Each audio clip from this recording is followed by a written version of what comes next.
Bantamweight bout here. Rinya Nakamura coming out minus 800 against Fernie Garcia, who sits at plus 500. Over under 2.5 rounds, plus 230 for the over, minus 290 for the under. The undefeated Rinya Nakamura, we touched on him at the beginning of the show. This man is looks like he could be a problem, but we've been fooled by the Japanese prospects before. He comes in here undefeated 7-0. Fernie Garcia 10-3. Hasn't had the best UFC run. He has lost both of his fights in the UFC. One to Brady Heastan, one to Journey Newson. He's coming in here, very big underdog, and probably for good reason. Rinya Nakamura, is he a fraud? I wouldn't say so at this point. Everything that I've seen, even on his fight on the road to the UFC, which was like the championship fight for him, just 33 seconds in, destroys Toshiyama Kazama, who's also on this card. Another UFC fighter just destroyed him in 30 seconds. It's what he does. He's got the wrestling pedigree, and then the hands is like, just they're nasty. He hits you, and you really feel it. So it's going to be a tough hill to climb for Fernie Garcia coming in here. Do you think he can do it?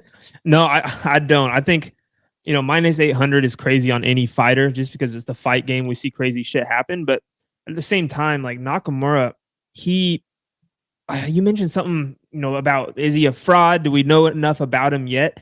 But before the UFC, like this guy was Olympic level wrestling and, had a chance to go make a name for himself just by wrestling, So he's got that to fall back on, and he will use it. He averages a good amount of takedowns per fight. He just overwhelms guys. He's super powerful. He can win the fight like that, get you to the ground. He will find submissions. He's powerful with the strikes on top. But on the feet, he hits hard too, and he swings for the fences.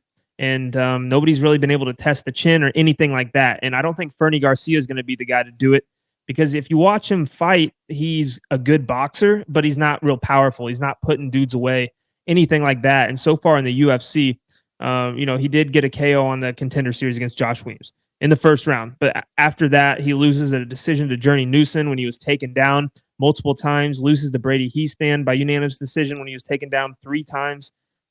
So if those guys are taking him down, I feel like Nakamura could come straight across the octagon and pick him up, slam him, and do his thing if he really wanted to.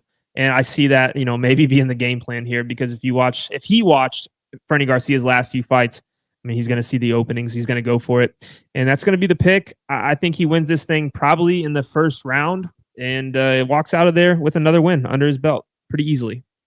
Yeah, it's always great when you have like a big favorite like this that can do it in both realms. Like he's not just takedown or bust. Like he has some good hands, and then the wrestling is like pretty damn good. He's been training at American Top Team, so he's making the sacrifices and taking this seriously. Like this is his career. So coming in here against Fernie Garcia, who's never been finished.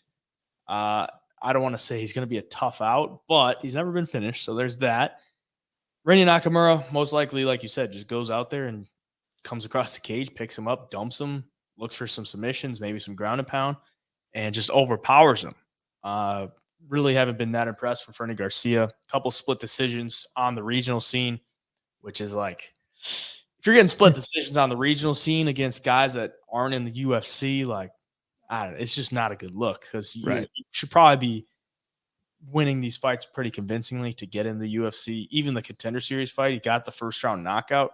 It's Josh Weems. Josh Weems is not the best fighter. He made it to the UFC, but he's a guy that's like, he's a grappler. Like he's literally has no knockouts. He's been knocked out a couple times. So I don't really put too much stock into that. Does he go out there and chin Rinya Nakamura?